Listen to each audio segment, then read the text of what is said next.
ठीक है, चलो स्टार्ट करते हैं अपने। तो देखो अपन ने पढ़ना क्या क्या है, तो सेल थ्योरी अपन पढ़ चुके थे ना। सेल थ्योरी पढ़ ली थी और स्लीडेन-स्वान वाली बात कर ली थी। तो अपन देख लेते हैं यहाँ पे आज टाइप ऑफ या फिर shape of cell, size of cell देख लेंगे आज, शेप ऑफ सेल और साथ में ओवरव्यू ऑफ यूकैरियोटिक सेल।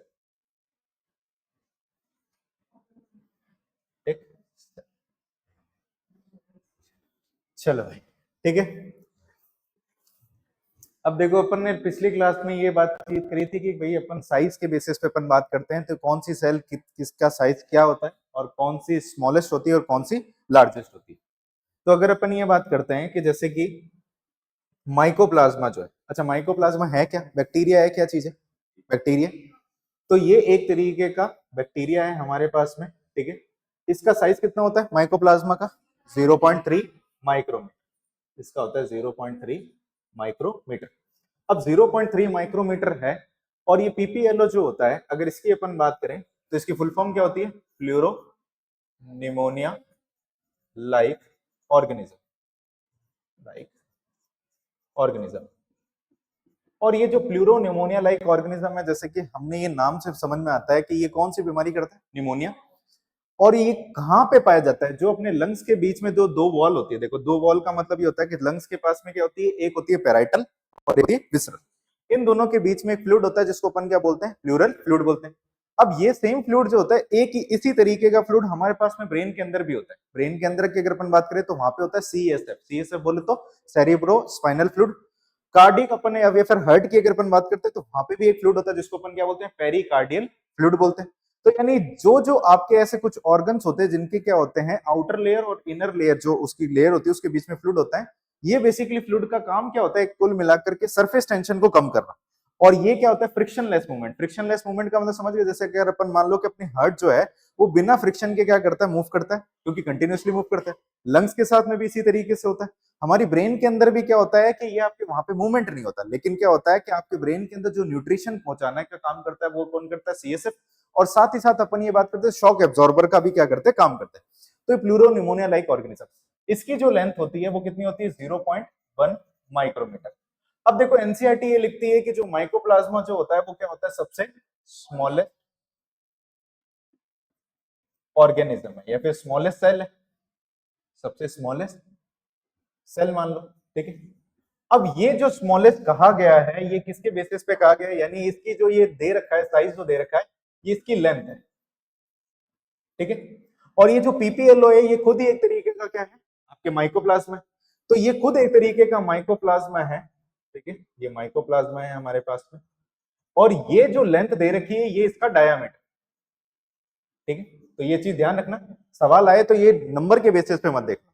ये जो दे रखी है लेंथ के बेसिस पे दे रखा है, और ये जो दे रखा है वो अपने किसके बेसिस पे दे रखा है, डायमीटर के बेसिस पे। अब बैक्टीरिया की जब अपन बात करते हैं तो बैक्टीरिया का जो अपने पास में साइज जो होता है वो कितना होता है, 1 से लेकर के 2 माइक्रोमीटर। तो ये एक कॉमन बैक्टीरिया की अपन बात करें, यहाँ पे जो अपन बात कर रहे हैं एक टिपिकल बैक्टीरियल सेल की अपन बात कर रहे हैं, बैक्टीरियल सेल की बात कर रहे हैं। फिर अपन बात करते हैं वायरस की। वायरस का कितना साइज होता है, 0.02 से लेकर के 2 माइक्रोमीटर। लेकिन अब जैसे कि अपन ये देखते हैं तो इसका साइज तो सबसे कम है, तो इसको अपन ने सबसे स्मॉलेस्ट क्यों नहीं कहा, ठीक है। इसका रीजन ये कहा जाता है कि जो अपन ने पढ़ा था कि जो अपने पास में वायरस जो होते हैं ये एक तरीके कंप्लीट सेल है ही नहीं, तो अपन ये बोलते हैं नॉट ए कंप्लीट सेल। ये कंप्लीट सेल नहीं है, इस कारण से हम इसको स्मॉलेस्ट सेल या फिर सेल के कैटेगरी के अंदर अपन इसको नहीं रखते। फिर अपनी बात आती है आरबीसी की। आरबीसी की अगर अपन बात करें तो क्या साइज होता है इसका, 7 माइक्रोमीटर। 7 माइक्रोमीटर होता है अप्रोक्सीमेटली, ठीक है। इसका कुछ कुछ बुक्स के अंदर 7.5 माइक्रोमीटर भी दे रखा है। फिर अगर अपन ये बात करें हमारे नर्व सेल की, नर्व सेल क्या होती है, सबसे लॉन्गेस्ट सेल होती है, ठीक है। ये हमारे बॉडी की सबसे लॉन्गेस्ट सेल है, ठीक है। देन अपन बात करते हैं एग ऑफ ऑस्ट्रिच की। अब ये जो एग जो है, सबसे पहली बात ये बॉडी के बाहर की सेल है, यानी हम ये बोलते हैं कि ये एक आइसोलेटेड सिंगल सेल, ठीक है ना। तो ये है क्या, सबसे लार्जेस्ट सेल, लार्जेस्ट सेल है। और लार्जेस्ट सेल में भी क्या है, आइसोलेटेड सिंगल सेल, ठीक है, आइसोलेटेड सिंगल सेल, यानी जो बॉडी के बाहर निकाल करके जिसका साइज चेक किया गया तो उसको अपन क्या बोलते हैं, आइसोलेटेड सिंगल सेल बोलते हैं। तो लार्जेस्ट सेल, लॉन्गेस्ट सेल, ये चीज। तो इससे अपने एक क्वेश्चन अपने आराम से आ जाता है कि यहाँ पे क्वेश्चन बहुत बार पूछा जाता है। देन अपन ये बात करते हैं कि इसके अंदर शेप की, ठीक है ना। तो पहले अपन ने साइज की बात करी, अब अपन बात करते हैं इसके अपने शेप की। अब शेप की जब अपन बात करते हैं तो देखो ये जो हमारे पास में क्या है, रेड ब्लड सेल है। इस रेड ब्लड सेल के अंदर ये जो सेल है ये हमारे पास में कैसी दिखाई दे रही है, बाई कॉनकेव दिखाई दे रही है, ठीक है, बाई कॉनकेव है। और ये जो सेल है ये कैसी दिखाई दे रही है हमारे को, राउंड, ठीक है। तो इसलिए हमारी एनसीईआरटी ने क्या दे रखा है कि जो अपने आरबीसी जो है, यानी यहाँ जो फोटो दे रखी है उसमें राउंड और बाई कॉनकेव है।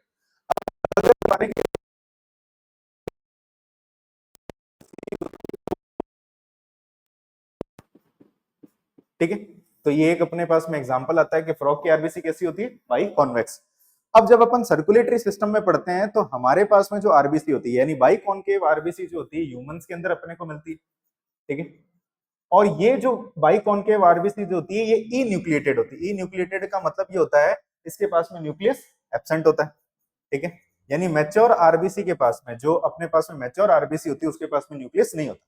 लेकिन फ्रॉग की जो आरबीसी की अगर अपन बात करें तो इसके पास में क्या होता है, न्यूक्लियस प्रेजेंट होता है, इसलिए इसको अपन क्या बोलते हैं, न्यूक्लिएटेड बोलते हैं। अच्छा मेरे को ये चीज बताओ कि न्यूक्लियस का काम क्या होता है। न्यूक्लियस का बेसिकली हम ये काम करते हैं कंट्रोल करने का। जैसे कंट्रोल करने का मतलब क्या चीज होता है, जैसे एक संस्था है या फिर कोई भी एक ऑर्गेनाइजेशन मान लो, उसके ऊपर एक ऐसा आदमी होगा जो हर किसी को क्या करेगा, कंट्रोल करेगा।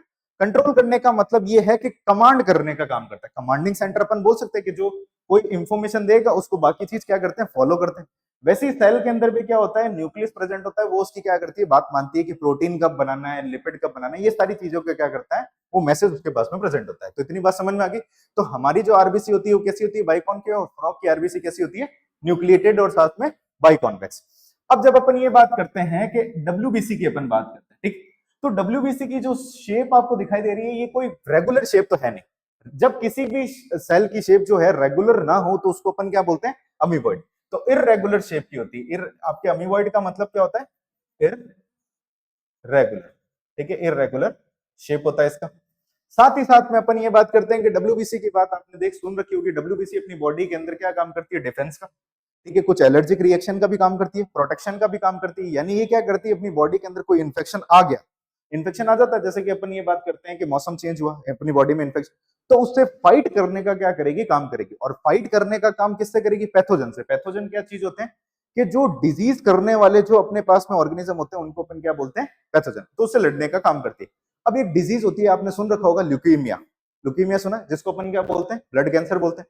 तो ब्लड कैंसर के अंदर क्या हो जाता है, डब्ल्यूबीसी का अमाउंट क्या हो जाता है, इंक्रीज हो जाता है, ठीक है। तो बहुत ज्यादा इंक्रीज होने की वजह से उसको अपन क्या बोलते हैं, ल्यूकीमिया कंडीशन बोलते हैं। नेक्स्ट अपने पास में जो सेल आती है वो आती है अपने पास में कॉलमनार एपिथेलियल सेल। अब जैसे एक चैप्टर है जिसका नाम क्या है, एनिमल टिश्यू। उस एनिमल टिश्यू के अंदर हम अलग अलग तरीके के क्या पढ़ते हैं, अपन टिश्यू के बारे में पढ़ते हैं। जैसे कि एक अपन पढ़ते हैं एपिथेलियल टिश्यू, एक अपन पढ़ते हैं उसके अंदर अपने कनेक्टिव टिश्यू, एक अपन पढ़ते हैं मस्कुलर टिश्यू, और एक अपन पढ़ते हैं उसके अंदर कौन सा पढ़ते हैं, नर्वस टिश्यू। तो हमारी बॉडी के अंदर लगभग तरीके के टिश्यू। एपिथेलियल टिश्यू क्या होता है, किसी दूसरी सरफेस या फिर किसी सरफेस के ऊपर उसको अपन क्या बोलते हैं, एपिथेलियम बोलते हैं। एपिथेलियम का मतलब क्या होता है, जो किसी बेसमेंट मेम्ब्रेन के ऊपर, बेसमेंट मेम्ब्रेन का मतलब समझते हो, जैसे कि अपना ये फ्लोर है। अब फ्लोर के ऊपर सबसे पहले अपन ने फ्लोर बनाने के लिए क्या करा, सीमेंट बिछाई। तो एक सीमेंटिंग मटेरियल है जो क्या करेगा, पूरा का पूरा फ्लोर बनाएगा। अब इसके ऊपर जब अपन ये टाइल रखते हैं तो ये टाइल जो होती है ये एक तरीके की क्या होगी, एपिथेलियम होगी। तो हमारे जो आसपास सैंपल है उससे भी अपन समझ सकते हैं कि एपिथेलियम क्या चीज होती है। अब इस एपिथेलियम की जब अपन बात करें तो ये एपिथेलियम कैसे दिखती है अपने को, कॉलम की तरह। कॉलम का मतलब क्या होता है, जिसकी क्या होती है, ये नैरो या फिर अपन बोल सकते हैं कि लॉन्ग, यानी जिसकी क्या होती है, लेंथ ज्यादा होती है, और ये जो ब्रेथ जो होती है, ठीक है, वो क्या होती है, कम होती है, ठीक है। इसलिए इसको अपन क्या बोलते हैं, लॉन्ग बोलते हैं और नैरो बोलते हैं। लॉन्ग क्यों बोला, क्योंकि इसकी लेंथ ज्यादा है। नैरो का मतलब क्या हो गया कि इसका डायमीटर, ब्रेथ कम होने की वजह से ये एक पाइप की तरह, एक नैरो सेल की तरह क्या होगी, हमारे को दिखाई देगी, ठीक है। इतनी बात समझ में। अब ऐसे ही अगर अपन ये बात करें तो हमारी बॉडी के अंदर एक तरीके से अपन बात करते हैं ऐसे क्यूब लाइक सेल भी होती है, ठीक है। अभी क्यूब लाइक सेल की अगर अपन बात करें तो इसको अपन क्या बोलेंगे, इस तरीके की एपिथेलियम जिसके अंदर अपने पास में क्या होते हैं, क्यूब लाइक अपने पास में सेल्स होती है, जिसको अपन क्या बोलेंगे, क्यूबॉइडल एपिथेलियल सेल बोलते हैं। ठीक है, एक और तरीके की आपने सुन रखी होगी, स्क्वेमस एपिथेलियल सेल। स्क्वेमस का मतलब क्या होता है, चपटी, ठीक है ना, टाइल की तरह, ठीक है ना, तो उसको अपन क्या बोलते हैं, स्क्वेमस एपिथेलियल सेल बोलते हैं। ठीक है भाई, अगली अगर अपन ये बात करें, इसके अंदर जो हमारे पास में सेल है वो है नर्व सेल। अब ये नर्व सेल को आपको देखने में पता चल रहा है कि यहाँ पे क्या होता है, ये ब्रांच फॉर्म में, यानी इसके पास में बहुत सारी ब्रांच निकलती। अब नर्व सेल की जब अपन बात करते हैं तो आप अपन ने ये चीज पहले सीख भी रखी है, आपने 10th क्लास के अंदर भी सीखी है कि नर्व सेल के पास में क्या होते हैं, अगर अपन ये बात करें तो डेंड्राइट्स होते हैं। ठीक है, एक होता है इसके पास में सेल बॉडी, ठीक है, और एक होता है इसके पास में एक्सोन। यानी डेंड्राइट्स का जो नंबर होता है वो क्या होता है, मैनी, बहुत सारे होते हैं, ब्रांच फॉर्म में होते हैं और बहुत सारे होते हैं। सेल बॉडी एक सेंट्रल पार्ट हो गया जिसमें न्यूक्लियस प्रेजेंट होता है। एक्सोन जो होता है वो क्या होता है, सिंगल होता है। ठीक है भाई, इतनी बात समझ में आ गई। तो ये इतने सारे बाइफर्गेशन यानी ब्रांच फॉर्म में हमारे को मिलती है और बहुत लॉन्ग होती है, और हमने पहले से देखा भी था साइज के अकॉर्डिंग, कि साइज के अकॉर्डिंग क्या बोला अपन ने कि भाई जो नर्व सेल होती है वो क्या होती है, लॉन्गेस्ट होती है। अब जैसे कि एक चीज अपन बात करते हैं, आपने एक पिक्चर देखी होगी डॉक्टर स्ट्रेंज नाम से, सुना है डॉक्टर स्ट्रेंज? हाँ, हो सकता है किसी ने देखी हो किसी ने नहीं देखी हो। तो उस समय क्या होता है कि कभी कभार क्या होता है कि अपने जो होता है उसके अंदर के, अगर मान लो कि पैरों के ऊपर से गाड़ी निकल गई या फिर किसी चोट लगी, तो कभी कभार अपने नर्व्स जो होती है ब्लॉक हो जाती है। अब नर्व ब्लॉक होने की वजह से मैसेज ना जा सकता है ना ही मैसेज आ सकता है। तो उसकी वजह से क्या हो सकता है, जब कोई भी मैसेज ना आए और कोई भी मैसेज ना जाए, कोई सेंसेशन नहीं पता चल रही है, कोई सिग्नल नहीं जा पा रहा है, तो अपन उस पार्ट को अपन क्या बोल देते हैं, पैरालिसिस हो गया। तो ऐसा होता है, नर्व्स का काम क्या होता है, एक इलेक्ट्रिक कंडक्शन का काम होता है। इलेक्ट्रिक कंडक्शन का मतलब समझिए, जैसे मान लो कि ये लाइट है, अब अपने को इस लाइट को जलाना है, तो हम क्या करेंगे, एक स्विच दबाएंगे, उस स्विच से क्या होगा, इलेक्ट्रिक सिग्नल क्या होगा उसके पास जाएगा और वो काम करेगा। यानी एक सेंटर है हमारे पास में जो क्या करता है, इस लाइट को रेगुलेट करता है, और इसके बीच में एक वायर है जो क्या करती है, इंफॉर्मेशन को लेकर के आती है और इंफॉर्मेशन को वापस पहुंचाने का भी काम करती है। तो वैसे ही हमारे क्या करते हैं, नर्व सेल भी काम करते हैं। तो नर्व सेल के बारे में ध्यान रखना, कैसी होती है, ब्रांच और लॉन्ग होती है। अब ये जो है, ये एक प्लांट सेल है जिसको अपन क्या बोलते हैं, ट्रैकिड्स बोलते हैं। ठीक है, जाइलम का पार्ट होता है ट्रैकिड्स। ठीक है, पहली बात तो ये कि जो हमारे पास में जाइलम जो होता है उसका पार्ट होता है। अब इस ट्रैकिड्स की अगर अपन बात करते हैं तो ये एलोंगेटेड सेल्स होती है। एलोंगेटेड का मतलब ये होता है कि इसके अंदर इसकी जो सेल की जो शेप है वो इसलिए एलोंगेटेड है क्योंकि इसको क्या करना पड़ता है, वाटर का ट्रांसपोर्ट करना पड़ता है। जैसे कि वाटर जो होगा वो यहाँ से मूव करेगा और ऐसे मूव करते करते क्या करेगा, ऊपर की तरफ मूव करेगा। तो ये एक तरीके से हम ये बात कर सकते हैं कि कैपिलरीज की तरह काम करती है। कैपिलरीज समझते हो कैसे होते हैं, जैसे कि अपन जब जूस पीते हैं तो एक स्ट्रॉ का यूज करते हैं। अब स्ट्रॉ के अंदर क्या करते हैं, ऊपर की तरफ से एक सक्शन प्रेशर लगाते हैं, मतलब अपन सक्शन प्रेशर लगाते हैं जूस पीने के लिए। तो नीचे से क्या करता है, जूस जो होता है वो क्या करता है, ऊपर की तरफ मूव करता है। वैसे ही क्या होता है, सन की वजह से भी क्या होता है, प्रेशर लगता है, जिससे पानी क्या करता है, इस ट्यूब के द्वारा क्या करता है, ऊपर की तरफ मूव करता है। ठीक है, चलो भाई आगे अपन बात करते हैं इसके अंदर मीजोफिल सेल। अब ये मीजोफिल सेल जैसे कि आपको दिखाई दे रही होगी, कैसी दिखाई दे रही है, या तो कुछ सर्कल दिखाई दे रही है या कुछ राउंडेड दिखाई दे रही है, और कुछ आपको क्या होता है, ओवल शेप, अंडाकार शेप दिखाई दे रही है। अब इसका काम क्या होता है, मेसोफिल सेल का, ये क्या रखता है, क्लोरोप्लास्ट को या फिर क्लोरोफिल को रखता है। और इसे क्या होता है कि ज्यादातर प्लांट के अंदर, लीफ के अंदर भी जैसे ये सेल्स होती है तो फोटोसिंथेसिस यहाँ पे प्रेजेंट होता है। तो जैसे कि अपन ने ये देखा, हर सेल का शेप अलग है, ठीक है ना, और साइज भी, चलो साइज तो वेरी करता है, शेप भी वेरी करता है। अब शेप इसलिए वेरी कर रहा है क्योंकि ये क्या करते हैं, एक पर्टिकुलर तरीके के, हर कोई सेल क्या करता है, अपने एक अलग तरीके का फंक्शन परफॉर्म करता है। तो एक क्वेश्चन भी पूछा जाता है कि ये जो अपने पास में सेल्स जो होती है ये अलग अलग शेप की क्यों होती है। तो एनसीईआरटी में एक लाइन लिख रखी होगी कि जो भी अपने पास सेल्स है उनकी शेप क्या करती है, वेरी करती है। क्यों? क्योंकि वो क्या करते हैं, अलग अलग तरीके के फंक्शन परफॉर्म करते हैं। तो हम ये बात करते हैं कि जो शेप जो होता है, शेप ऑफ सेल क्या करता है, वेरी करता है। ठीक है, किसके हिसाब से वेरी करता है, क्योंकि ये क्या करते हैं, परफॉर्म, अगर अपन ये बात करें, परफॉर्म डिफरेंट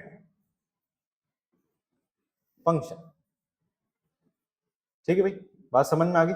चाहो तो लिख लो, चाहे एनसीईआरटी में लिखना चाहते हो तो लिखा हुआ है तो लिख लो, नहीं तो इसके अंदर एनसीईआरटी में लिख लो।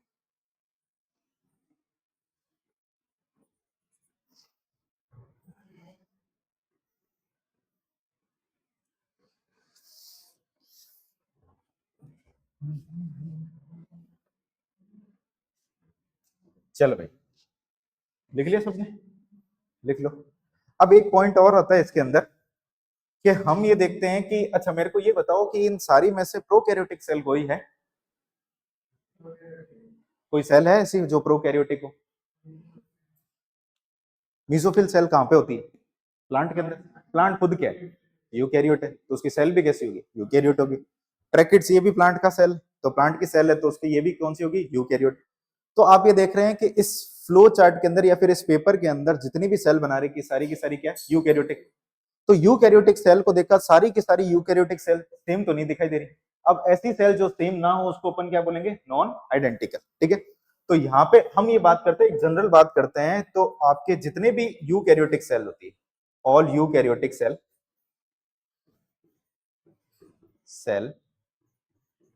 Are not identical. ठीक है भाई, ये ध्यान रखना। आपको अगर क्वेश्चन में ये बोला जाए कि स्टेटमेंट वाले क्वेश्चन में कि यूकैरियोटिक सेल आइडेंटिकल होती है, नहीं होती आइडेंटिकल। ठीक है, उसकी शेप क्या करती है? वेरी करती है और अलग अलग तरीके के क्या करती है? फंक्शन परफॉर्म करती है। चले आगे भाई, किसी को कोई डाउट? अब अपन बात करते हैं टाइप ऑफ सेल के ऊपर।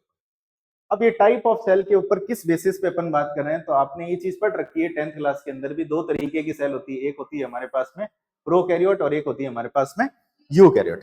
अच्छा, प्रो का मतलब क्या होता है? प्रो का मतलब होता है प्रिमिटिव। ठीक है, प्रिमिटिव का मतलब समझते हो क्या चीज होता है? प्रिमिटिव का मतलब होता है पुराना या फिर बहुत ज्यादा पुराना। ठीक है, जैसे कि आप लोग, ठीक है ना, या फिर जैसे कि अपन बोलते हैं, तो पुराने लोगों की अगर अपन ये बात करें कि जो प्रिमिटिव टाइप का, और कैरियो का मतलब क्या होता है? न्यूक्लियस। तो ऐसी सेल जो पुराने टाइप का न्यूक्लियस रखे, प्रिमिटिव टाइप का न्यूक्लियस रखे, उसको अपन क्या बोलेंगे? Prokaryotic cell. और ऐसी सेल जो क्या करे? एडवांस न्यूक्लियस रखे। ठीक है ना, इसका मतलब होता है एडवांस। और कैरियो का मतलब क्या हो गया? न्यूक्लियस। तो ऐसी सेल जो क्या करे? एडवांस न्यूक्लियस रखे, जिसको अपन क्या बोलेंगे? Eukaryotic cell. तो ये प्रोकैरियोटिक सेल देखो, जैसे इसको अपन को सही तरीके से यहाँ पे ऑब्जर्व करें, तो ये इसका क्या है? क्रोमोसोम। ठीक है, इस क्रोमोसोम के बाहर की तरफ आपको कोई मेम्ब्रेन दिखाई दे रही है? नहीं दिखा रही। तो ऐसा न्यूक्लियस जिसके बाहर कोई प्रोटेक्टिव लेयर या फिर कोई मेम्ब्रेन नहीं होती, उस तरीके के न्यूक्लियस को क्या बोलते हैं अपन? Primitive nucleus. अब इसको देखो, ये इसका क्या है? न्यूक्लियस से अंदर की तरफ। इस न्यूक्लियस के बाहर की तरफ आपको दे रहा है न्यूक्लियर मेम्ब्रेन दिखाई दे रही। तो न्यूक्लियर मेम्ब्रेन प्रेजेंट है। और भी बहुत सारी चीजें होती है, लेकिन इनका मेन जो डिफरेंस किया गया है प्रोकैरियोट और यूकैरियोट का, किसके बेसिस पे किया गया है? न्यूक्लियस के बेसिस। तो अगर इसकी अपन बात करें तो इनके पास में क्या होता है कि जो एडवांस न्यूक्लियस जो होता है, अगर अपन ये बात करें तो प्रेजेंट होता है या एब्सेंट होता है? एब्सेंट होता है। ठीक है, और इसकी अगर अपन बात करें तो यहाँ पे जो एडवांस न्यूक्लियस जो होता है वो क्या होता है? प्रेजेंट। न्यूक्लियस जो होता है वो होता है प्रेजेंट होता है। इतनी बात बोलने पड़ेगी। अब देखो, इस चैप्टर की अगर अपन ये बात करें तो हम यहाँ पे ज्यादातर कौन सी सेल के बारे में बात करेंगे? Eukaryotic cell. जैसे आप जब एनसीईआरटी को ऐसे पलटोगे तो एक टॉपिक आएगा जिसको अपन बोलेंगे ओवरव्यू ऑफ सेल। ठीक है, ओवरव्यू ऑफ सेल नाम से एक टॉपिक आएगा। अब इसके बाद में जितने भी अपने पास में जो ऑर्गेनल की बात कर रखी है, तो ऑर्गेनल की अगर अपन ये बात करें तो ऑर्गेनल जो होते हैं वो यूकैरियोटिक सेल के पास में ही प्रेजेंट होते हैं। प्रोकैरियोटिक सेल के पास में कुछ नहीं होता। प्रोकैरियोटिक सेल की अगर अपन ये बात करें तो इसका एग्जांपल ध्यान रखना। जैसे कि अगर अपन ये बात करें, इसका एग्जांपल होता है बैक्टीरिया। ठीक है, यानी बैक्टीरिया जो आता है एक किंगडम में आता है जिसको अपन बोलते हैं किंगडम मोनेरा। तो मोनेरा के जो मेंबर्स होते हैं वो क्या होते हैं? लगभग अपने पास में या फिर लगभग सारे के सारे क्या होते हैं? प्रोकैरियोटिक। यूकैरियोटिक की अगर अपन बात करें तो हमारे पास में आती है, जैसे कि हम प्लांट्स की बात करेंगे, प्लांट सेल, एनिमल सेल, ठीक है, एल्गी हो गई, फंजाई हो गई, ठीक है, एक्सेट्रा। ये जो सेल्स होती है ये कैसी होती है हमारे पास में? Eukaryotic cell. इतनी बात पल्ले पड़ेगी। चले आगे। चल, अब ये हमारे पास में क्या है? ये है एक यूकैरियोटिक सेल। ठीक है, अब इसको अच्छी तरीके से समझना। जैसे कि इस फोटो के अंदर आपको दिखाई दे रहा है कि एक अपन ने ये प्लांट सेल बना रखी है। प्लांट सेल के पास में अगर अपन ये देखा जाए तो इसके पास में क्या होता है? ये सेल एनवलप होता है, यानी सेल एनवलप की या फिर सेल वॉल प्रेजेंट होती है। तो इस यूकैरियोटिक सेल की अगर अपन ये बात करें तो देखो, ये जो है इसकी क्या है? ये जो है इसकी सेल वॉल है। कहाँ गई सेल वॉल? ये जैसे ये इसकी सेल वॉल है। ठीक है, और इस सेल वॉल के अंदर की तरफ देखोगे तो आपको दिखाई देगी सेल मेम्ब्रेन। जैसे कि यहाँ पे ये प्लाज्मा, मेम्ब्रेन हो गई। तो ये जो एरिया, इस एरिया को अपन क्या बोलते हैं, ये इसको अपन बोलते हैं सेल की बाउंड्री, सेल बाउंड्री बोलते हैं। अब सेल की बाउंड्री की अगर अपन ये बात करें तो इस सेल की बाउंड्री में कौन कौन आता है, आपने ये देखा इसके अंदर आता है, एक तो सबसे बाहर की तरफ कौन होगा, सेल वॉल होगा, और दूसरा कौन सा होगा, सेल मेम्ब्रेन होगा। इस सेल मेम्ब्रेन को एक और नाम से भी जानते हैं, इसको अपन क्या बोल सकते हैं, प्लाज्मा मेम्ब्रेन भी बोल सकते हैं। ठीक है भाई, इतनी बात पल्ले पड़ी। अब इस बीच में ये जो हिस्सा दिखाई दे रहा है इसको अपन क्या बोलते हैं, साइटोप्लाज्म बोलते हैं। ये है हमारे पास में साइटोप्लाज्म। ठीक है भाई, साइटोप्लाज्म समझ में। अब इस साइटोप्लाज्म की अगर अपन बात करें तो साइटोप्लाज्म के अंदर हमारे को दो पार्ट मिलते हैं। एक हमारे को मिलता है लिक्विड पार्ट मिलता है, और एक हमारे को मिलता है इसके अंदर सॉलिड पार्ट मिलता है। ठीक है, अब ये लिक्विड पार्ट जो है मैक्सिमम किससे मिलकर के बन रखा है, वाटर। यानी इसके अंदर साइटोप्लाज्म की अगर अपन बात करें तो मैक्सिमम क्या प्रेजेंट होता है, वाटर। और इसी लिक्विड पार्ट को अपन क्या बोल सकते हैं, मैट्रिक्स भी अपन बोल सकते हैं। यानी साइटोप्लाज्म के अंदर जितना भी लिक्विड पार्ट है उसको अपन क्या बोलते हैं, मैट्रिक्स। तो इस लिक्विड पार्ट की अगर अपन ये बात करें तो इस लिक्विड पार्ट के अंदर कौन कौन सी चीजें आती है, आपने जैसे अपन ने पढ़ा था। तो लिक्विड पार्ट की जब अपन बात करते हैं तो इसके अंदर अपने पास में आता है, जैसे कि अपन लिक्विड पार्ट को क्या बोलते हैं, साइटोसोल बोलते हैं। तो इसको अपन क्या बोलेंगे, साइटोसोल बोलेंगे। ठीक है, साइटोसोल। और ये सॉलिड पार्ट को क्या बोलते हैं, ट्रोफोप्लाज्म बोलते हैं। ये हो गया हमारे पास में दो पार्ट। तो लिक्विड पार्ट को क्या बोला हमने, साइटोसोल, और सॉलिड पार्ट को हमने क्या बोला, ट्रोफोप्लाज्म बोला। ठीक है भाई, साइटोसोल आपके एनसीईआरटी में नाम दे रखा है, ठीक है ना। तो ये ध्यान रखना, साइटोसोल क्या चीज होता है, तो लिक्विड पार्ट जो होता है जिसको अपन मैट्रिक्स, जिसमें सबसे ज्यादा क्या होता है, वाटर प्रेजेंट होता है, उसको अपन क्या बोलते हैं, साइटोसोल। और जो सॉलिड पार्ट होता है उसको अपन क्या बोलते हैं, ट्रोफोप्लाज्म। अब एक चीज और समझो, जैसे कि अगर अपन ये बात करें तो ये ट्रोफोप्लाज्म जो होता है इसमें भी हमारे पास क्या मिलते हैं, दो पार्ट मिलते हैं हमारे। ठीक है,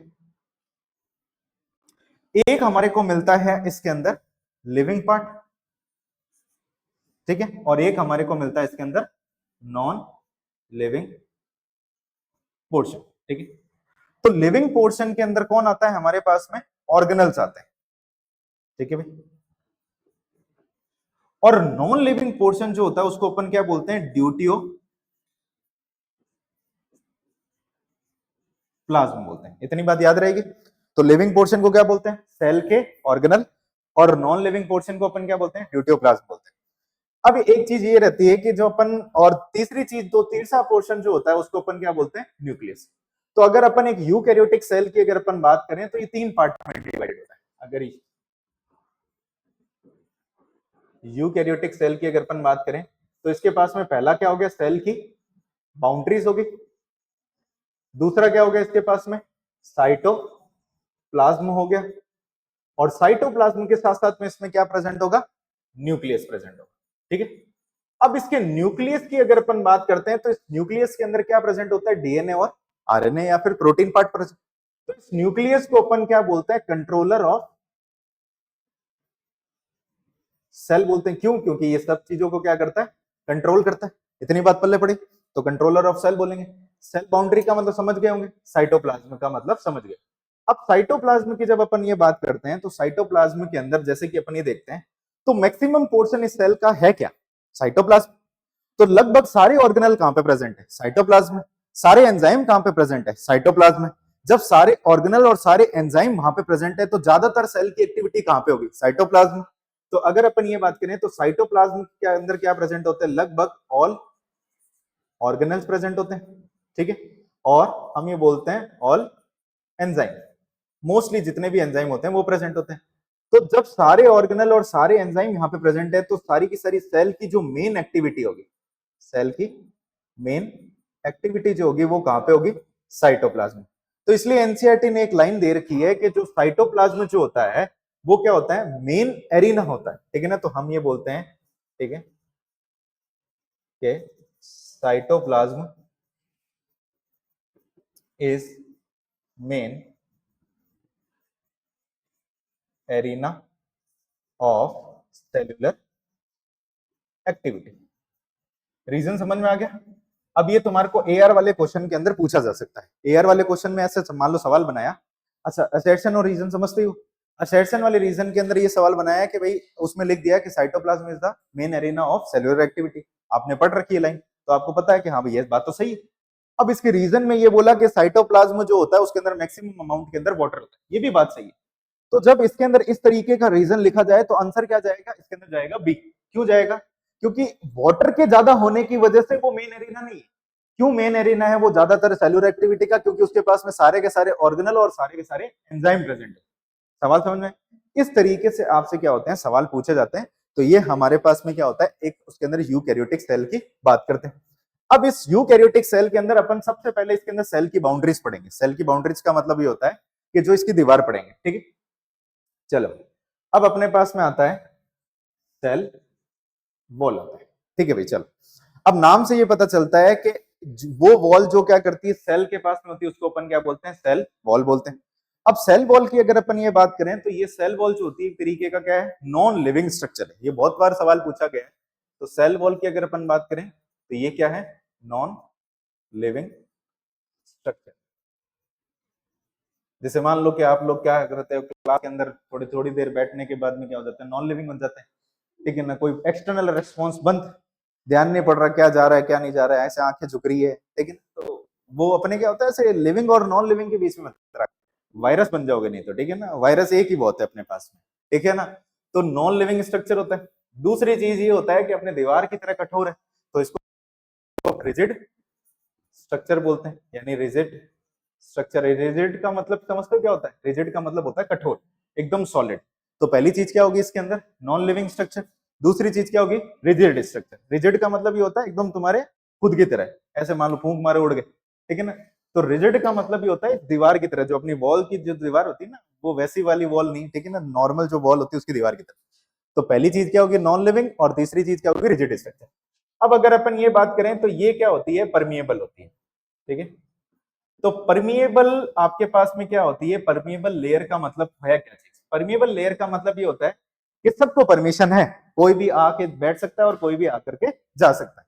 जैसे मान लो कि ये क्लास है, क्लास का ये अपने पास में पोर है, ठीक है ना। इस पोर से कोई भी आ सकता है और कोई भी जा सकता है। लेकिन अगर मान लो कि बाहर की तरफ अपन ने क्या कर दिया, गार्ड को बिठा दिया, या फिर अपन ने क्या कर थंब प्रिंट लगा दिया, तो जो थंब प्रिंट लगाएगा वही अंदर आएगा, और जो इस क्लास के अंदर अलाउ होगा वही बैठेगा ना।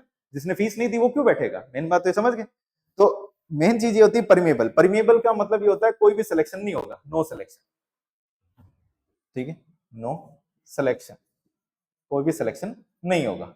जैसे तुमने एक चीज देखी होगी, वो 3 इडियट्स के अंदर बोलता है ना कि ज्ञान सब जगह बैठ रहे, कहीं जाकर के बैठ जाओ। लेकिन ऐसा एक्चुअल में थोड़ी ना होता है।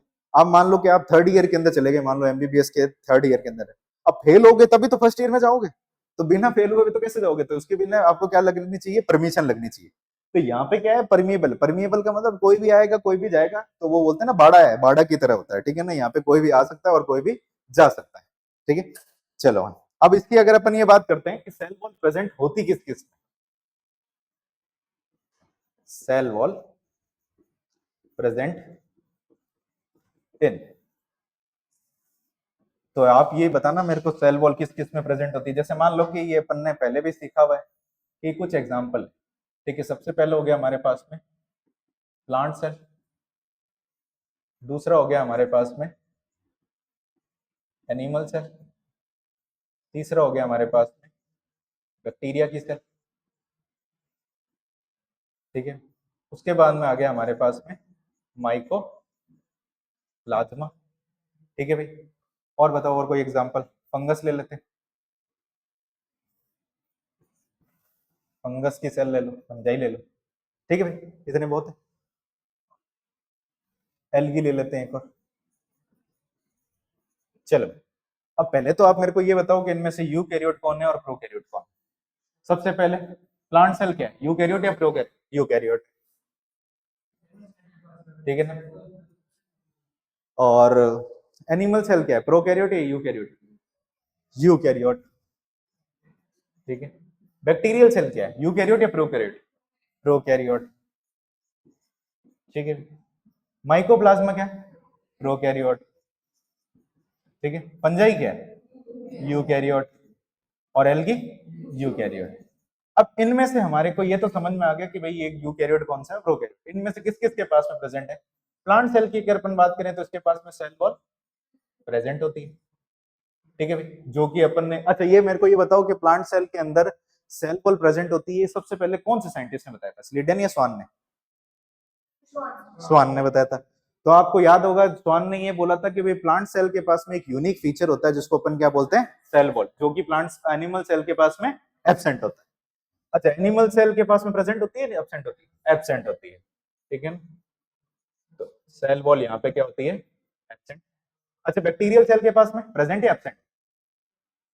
बैक्टीरियल सेल के पास में भी सेल वॉल प्रेजेंट होती है, ठीक है। अच्छा, माइकोप्लाज्मा के पास में प्रेजेंट या एब्सेंट? एब्सेंट होती है। ये चीज ध्यान रखना है, ये बहुत इंपॉर्टेंट क्वेश्चन है, जब अपन बायोलॉजिकल क्लासिफिकेशन पढ़ेंगे वहां पे पढ़ेंगे। तो माइकोप्लाज्मा के पास में क्या होती है, सेल वॉल एब्सेंट होती है, ठीक है। अच्छा, फंगस के पास में सेल वॉल प्रेजेंट होती है, और एल्गी के पास में सेल वॉल प्रेजेंट होती है,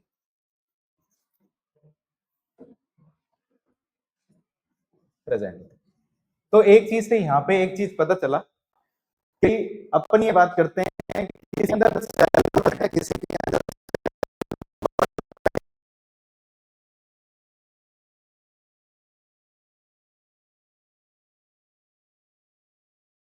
वाला क्वेश्चन ये बोला जाता है कि जो सेल वॉल जो होती है, cell wall is not universal. Universal नहीं होती। यूनिवर्सल तो किसको बोलेंगे, जो सबके पास में प्रेजेंट हो, लेकिन कुछ ऐसे मेंबर है जिनके पास में प्रेजेंट नहीं होती।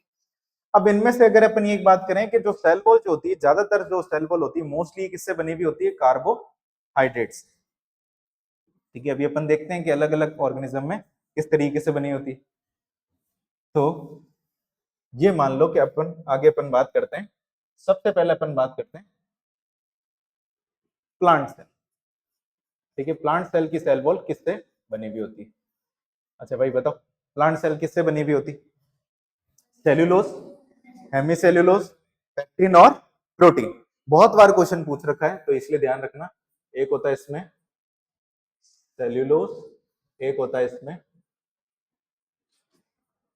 हेमीसेल्यूलोज, एक होता है इसमें पेक्टिन, और एक होता है इसमें प्रोटीन, ठीक है भाई, बात समझ में आ गई। चलो, इसके बाद में अपन ये बात करते हैं एल्गी। अच्छा, एल्गी की बताओ किससे बनी हुई होती है? सेल्यूलोज, हेमीसेल्यूलोज, अच्छा किससे बनी हुई होती है? सेल्यूलोज, गैलेक्टेंस, मैनेंस और मिनरल कैल्शियम कार्बोनेट। तो अगर इसकी अपन बात करें तो ये बनी हुई होती है सेल्यूलोज, गैलेक्टेंस, मैनेंस, ठीक है, और एक मिनरल होता है इसके अंदर, मिनरल लाइक कैल्शियम कार्बोनेट।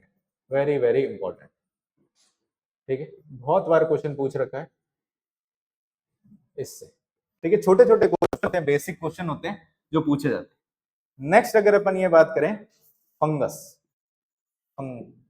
अच्छा फंगस केवल किससे बनी होती? काइटिन से, काइटिन से बनी हुई होती। नेक्स्ट अगर अपन ये बात करें बैक्टीरिया, ठीक है, बैक्टीरिया की सेल वॉल किससे बनी होती है? पेप्टाइडोग्लाइकेन से, याद रखना, पेप्टाइडोग्लाइकेन, ठीक है भाई। ये कुछ अपने को एग्जांपल ध्यान रखना है जो फ्रीक्वेंटली जो अपने क्या होते हैं क्वेश्चन में पूछे जाते हैं। प्लांट सेल किससे बनी हुई होती है? सेल्यूलोज, हेमीसेल्यूलोज, पेक्टिन और प्रोटीन। एल्गी की किससे बनी थी? सेल्यूलोज, गैलेक्टेंस, मैनेंस और mineral like calcium carbonate. Fungus की किससे बनी होती है? काइटिन से। और बैक्टीरिया की किससे बनी होती है? पेप्टाइडोग्लाइकेन। तो ज्यादातर जो आप इन देखेंगे ये सारे के सारे क्या है? कार्बोहाइड्रेट है। तो ज्यादातर जो सेल वॉल जो बनी हुई होती है किससे बनी होती है? कार्बोहाइड्रेट से बनी होती है, ठीक है। जैसे अपन को ये ध्यान रखना, प्लांट सेल के अंदर प्रोटीन भी प्रेजेंट होता है। एल्गी की सेल वॉल के अंदर क्या होता है? कैल्शियम और कैल्शियम कार्बोनेट प्रेजेंट होता है। फंगस की सेल वॉल एक अलग तरीके का कार्बोहाइड्रेट होता है जिसको अपन बोलते हैं काइटिन, और एक होता है बैक्टीरियल सेल वॉल होती है जो किससे बनी हुई होती है? पेप्टाइडोग्लाइकेन। ये आगे अपन पढ़ेंगे इसमें कौन कौन सा कार्बोहाइड्रेट होते हैं, तो अभी इतना ही अपन को ध्यान रखना है। इतनी बात समझ में आ गई, ठीक है। चलो, कोई कंफ्यूजन इसमें तो देख लो। चले आगे, चलो चलते हैं। चलो भाई, अब थोड़ा बहुत चीज अपन इसके अंदर, ये जैसे मान लो एग्जांपल, ये हमारे पास में एक सेल, ठीक, और ये हमारे पास में दूसरी प्लांट सेल है,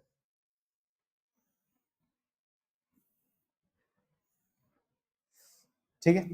तो ये हमारे पास में जैसे मान लो कि ये इसको अपन मान लेते हैं प्लांट सेल, इसको 1 मान लेते हैं, और इसको मान लो प्लांट सेल 2,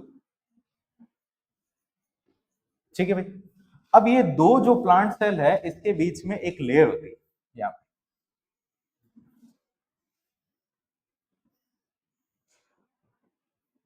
ठीक है।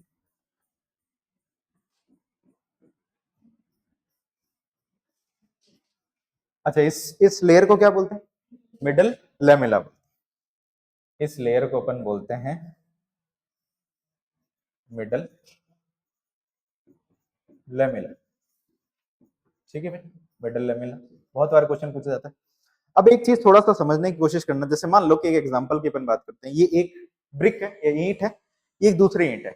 तो दो ईंटों को अगर को ज्वाइन करने के लिए हमारे को किस चीज की जरूरत पड़ती है? कोई ऐसा, किसी को ऐसा लगता है फेविक्विक से चिपकाएंगे? नहीं चिपका सकते, ठीक है। तो हमारे को क्या चाहिए? सीमेंट चाहिए। जो सीमेंट जो होता है वो क्या हो जाता है, एक हार्डनिंग मटेरियल है जो बहुत लंबे समय तक क्या करता है, इसको अटैच रखता है। तो हम ये कह सकते हैं कि जो मिडल लेमेला जो होता है ये एक तरीके का क्या है, प्लांट सा सीमेंट है। ये प्लांट सीमेंट होता है, ठीक है। और किसके बीच में प्रेजेंट होता है? दो प्लांट सेल के बीच में प्रेजेंट होता है, या फिर हम ये बोल सकते हैं कि दो प्लांट सेल को कंबाइन करने का क्या करता है, काम करता है। तो हम ये बोलते हैं कि इसका काम क्या होता है, combined plant cell. Plant cell को क्या करता है, कंबाइन करता है। अब मान लो कि ये कंबाइन कर दिया, ठीक है ना, या फिर एक तरीके से अपन ये बात कर सकते हैं कि यहाँ पे इसने कंबाइन करा, तो इस वाली सेल के लिए भी ये क्या होगी, मिडल लेमेला होगी। इस वाली के लिए भी क्या होगी, मिडल लेमेला। तो दो सेल के लिए क्या होगी, एक तरीके की कॉमन लेयर होगी। तो जो मिडल लेमेला जो होती है वो क्या होती है, एक तरीके से common layer between plant cell. इतनी बात समझ में आई? अगर मान लो आपसे सवाल पूछे कि भाई प्लांट के अंदर आपके कॉमन लेयर कौन सी होती है, तो कॉमन लेयर कौन सी होती है हमारे पास में, मिडल लेमेला होती है। इतनी बात पहले पड़ी। अब मिडल लेमेला की जब अपन बात करते हैं तो ये किससे बनी हुई होती है? अगर अपन ये बात करें तो ये बनी हुई होती है, ठीक है ना, made up of calcium and magnesium pectate. Magnesium pectate, इतनी बात समझ में आई? अब इसके अंदर भी अगर अपन बात करें तो ज्यादा क्या होता है, कैल्शियम या मैग्नीशियम? कैल्शियम। तो इसके अंदर होता है कैल्शियम, जो होता है मोर अमाउंट के अंदर होता है, ठीक है। याद रखना, इंपॉर्टेंट क्वेश्चन है, कई बार क्वेश्चन आ रखा है। जब आप पीवाईक्यू लगाओगे तो पीवाईक्यू के अंदर आपको मिल जाएगा, ठीक है। अब ये कैल्शियम मैग्नीशियम कैसे होता है, मान लो कि ये जो हमने ब्लू से बना रहे हैं ये कैल्शियम, ये इस तरीके से कैल्शियम प्रेजेंट होता है, ठीक है भाई। और ये मान लो कि मैग्नीशियम, तो मैग्नीशियम जो होता है थोड़ा कम अमाउंट के अंदर होता है, और कैल्शियम जो होता है ज्यादा। इतनी बात समझ पा रहे, इमेजिन कर पा रहे हो? चलो भाई, अब आगे अपन चलते हैं। ये मिडल लेमेला के जो सबसे पास में जो लेयर होती है, इस तरीके की सेल वॉल को अपन बोलते हैं प्राइमरी सेल वॉल बोलते हैं। तो इसको अपन बोलेंगे प्राइमरी सेल वॉल बोलेंगे, ठीक है भाई। इतनी बात समझ में आई? प्राइमरी सेल वॉल मतलब समझ गए, जो मिडल लेमेला के सबसे पहले पास में जो लेयर होती है उसको अपन क्या बोलते हैं, प्राइमरी सेल वॉल। अब ये प्राइमरी सेल वॉल के अंदर की तरफ क्या होती है अपने पास में, सेकेंडरी सेल वॉल होती है, ठीक है। ये जैसे मान लो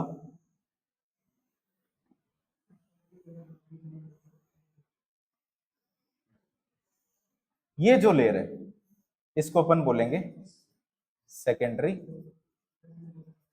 सेल वॉल। अब ये सेकेंडरी सेल वॉल की अगर अपन बात करते हैं तो ये मल्टी लेयर की फॉर्म में होती है। मल्टी लेयर समझ गए, एक परत, दूसरी परत, फिर तीसरी परत।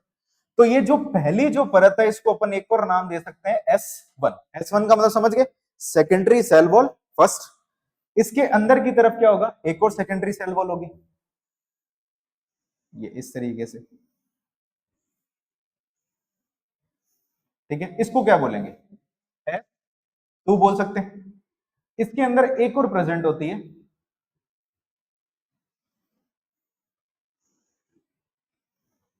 ये इस तरीके से, इसको क्या बोलेंगे, S3। ठीक है भाई, तो ज्यादातर हमारे को क्या होता है कि इस तरीके से दिखाई देती है। तो सबसे बाहर वाली लेयर कौन सी होगी, प्राइमरी। सबसे उसके बाद में कौन सी होगी, सेकेंडरी। सेकेंडरी में भी कौन कौन सी होगी, S1, S2 और S3। अब कुछ कुछ प्लांट ऐसे होते हैं जिनके अंदर टर्शरी सेल वॉल भी होती है, जैसे कि जिम्नोस्पर्म। जिम्नोस्पर्म का नाम सुन रखा है, जिम्नोस्पर्म में भी जो उनके ट्रैकेट्स होते हैं उनके पास में क्या होता है, ये प्रेजेंट होता है। ठीक है भाई, इसको देख लो अच्छी तरीके से।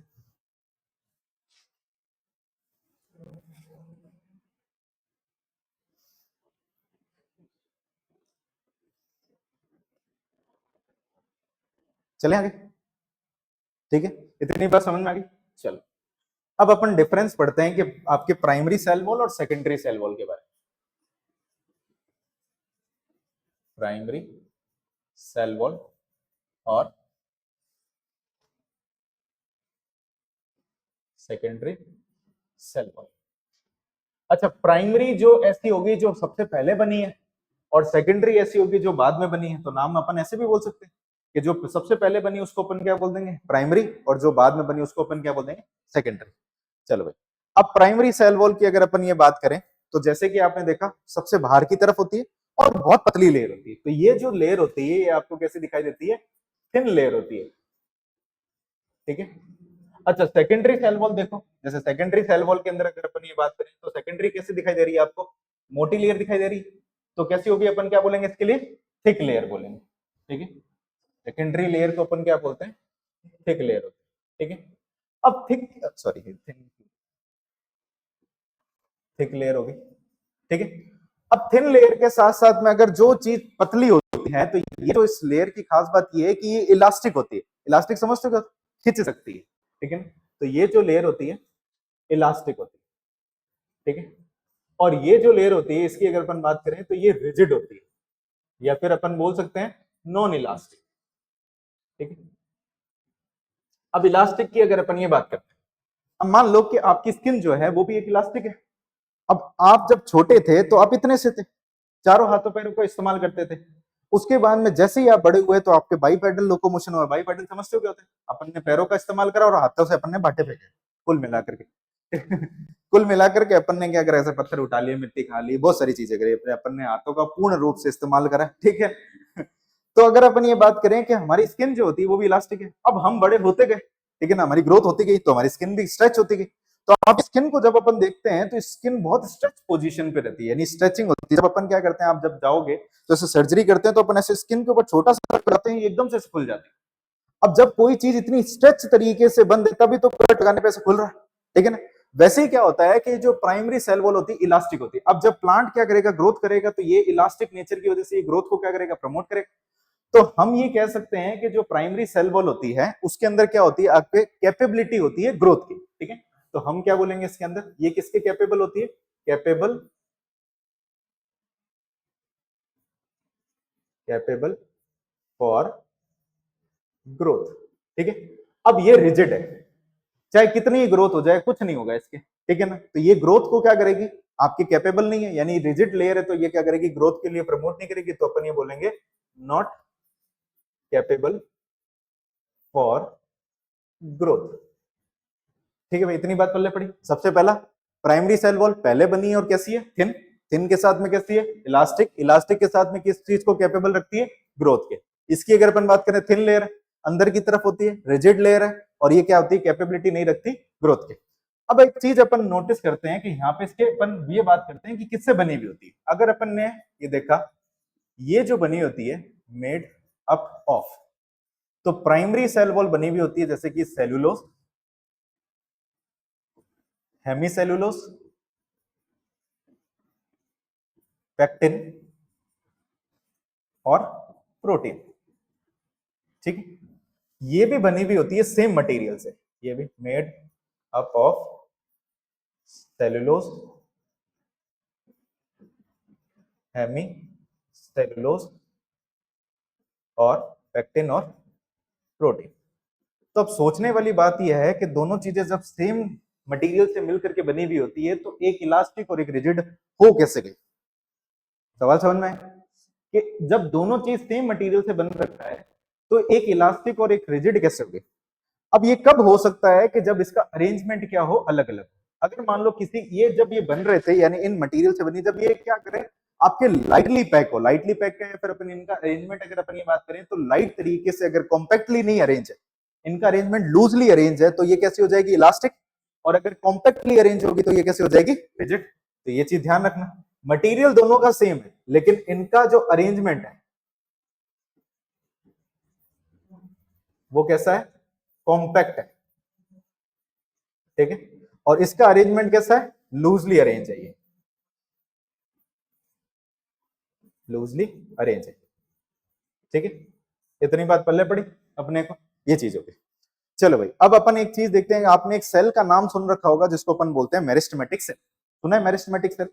देखो एक एग्जांपल की अपन बात करते हैं, तो ये जो एक ये सेल है, इसको मान लो ये एक मेरिस्टेमेटिक सेल। अब इस मेरिस्टेमेटिक सेल की खास बात क्या होती है? इसके पास में सिर्फ और सिर्फ क्या होती है? प्राइमरी वॉल होती है, प्राइमरी सेल वॉल होती है। अब मेरिस्टेमेटिक सेल क्या करती है? जैसे ही अपने पास में एक फेज में जाती है जिसको अपन बोलते हैं मैच्योरेशन फेज बोलते हैं, मैच्योरेशन बोलो या फिर डिफरेंशिएशन होता है इसके अंदर, ठीक है, डिफरेंशिएशन होता है। तो डिफरेंशिएट होकर के ये क्या करती है? कन्वर्ट होती है परमानेंट सेल के अंदर। तो ये कैसी है? प्राइमरी सेल है, मतलब मेरिस्टेमेटिक सेल, और ये कन्वर्ट हो जाएगी जाकर के आपके परमानेंट सेल में। तो जैसे ही परमानेंट सेल में कन्वर्ट होती है तो इसके अंदर क्या होता है कि आपकी प्राइमरी जो सेल वॉल होती है ये क्या हो जाती है? ऐसे डिमिनिश्ड हो जाती है।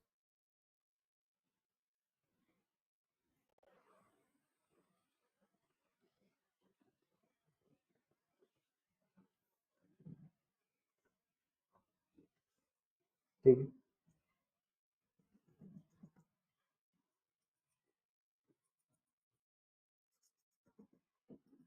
ये मान लो कि ये जो सबसे बाहर वाली लेयर जो थी वो कैसी हो गई? डिमिनिश्ड हो गई। बात समझ में आ रही? जैसे ये प्राइमरी सेल वॉल टूट गई तो ये प्राइमरी सेल वॉल कैसी हो जाती है? ये प्राइमरी सेल वॉल जो है वो हो जाती है डिमिनिश्ड, ठीक है। और आफ्टर मैच्योरेशन इसके अंदर ये जो आपके सेकेंडरी सेल वॉल हो जाती है वो आ जाती है इसके अंदर,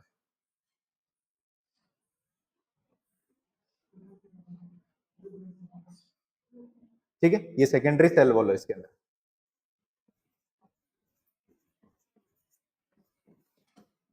इतनी बात समझ में आई? वापस से सुनो, हमने क्या बोला? मेरिस्टेमेटिक सेल, मेरिस्टेमेटिक सेल के पास में कौन सी लेयर होती है? Primary cell wall.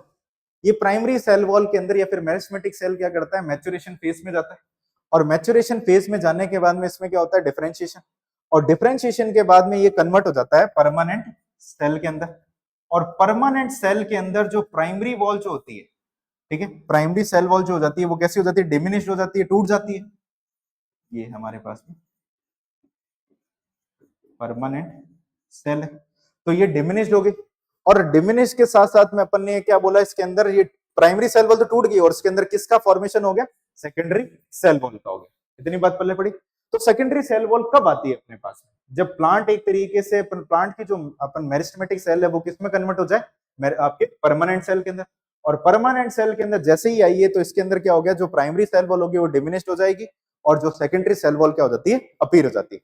तो हम एक बात इसके अंदर ये कह सकते हैं कि ये जो प्राइमरी सेल वॉल जो होती है ये परमानेंट सेल के अंदर क्या हो जाती है? डिमिनिश हो जाती है, या फिर ओनली प्रेजेंट इन, या फिर अपन ये बात कर सकते हैं present in meristematic cell and meristematic cell, ठीक है, मेरिस्टेमेटिक सेल में होती है। और सेकेंडरी सेल वॉल की अगर अपन ये बात करें, ये जो होता है कि अगर अपन ये बात करें मेरिस्टेमेटिक सेल के अंदर क्या होती है? एब्सेंट होती है। तो हम ये कह सकते हैं इसके अंदर कि एब्सेंट इन मेरिस्टेमेटिक सेल। और हम ये भी कह सकते हैं कि जो ये प्राइमरी इसके अंदर प्रेजेंट होती है, ये जो परमानेंट सेल के अंदर क्या हो जाती है, डिमिनिश हो जाती है, डिमिनिश्ड इन परमानेंट सेल। ठीक है भाई, तो ये हमारे पास में प्राइमरी सेल वॉल और सेकेंडरी सेल वॉल, बाकी अपन करते हैं नेक्स्ट क्लास।